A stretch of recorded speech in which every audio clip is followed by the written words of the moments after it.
Finally Ramesh Reshammiya जी का new बोलबम song का पोस्टर रिलीज कर दिया गया है, जिस पोस्टर का बोल है हरी हरी चूड़िया ए जीजा जी। इस सॉन्ग को गाए हैं रमेश रेशमिया और शिल्पी राज।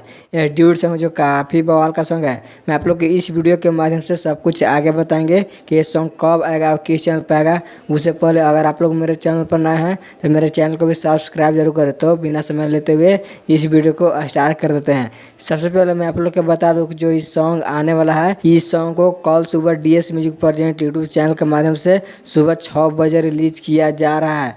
और आप लोग को बता दूं कि इस सॉन्ग को लिखे सूरज सोनालका जी। और म्यूजिक की बात किया जाए तो इस सॉन्ग में म्यूजिक दिए अभय बाबा, जो काफ़ी बवाल का म्यूजिक देते रहते हैं। इस सॉन्ग को कल सुबह DS music world YouTube channel के माध्यम से फुल वीडियो सॉन्ग रिलीज हो रहा है। तो आप लोग इस सॉन्ग को देखने के लिए तैयार हो जाए, क्योंकि रमेश रेशमिया जी बहुत ही हाई लेवल का इस सॉन्ग को रिलीज करने वाले हैं। तो आप सबको क्या लगता है कि रमेश रेशमिया जी के इस सॉन्ग को आप लोग प्यार और आशीर्वाद दीजिएगा। इस कमेंट के माध्यम से अपनी राय सुझाव जरूर दें। और अभी तक मेरे चैनल को सब्सक्राइब नहीं किए हैं तो सब्सक्राइब कर ले। तो मिलते हैं नेक्स्ट वीडियो में।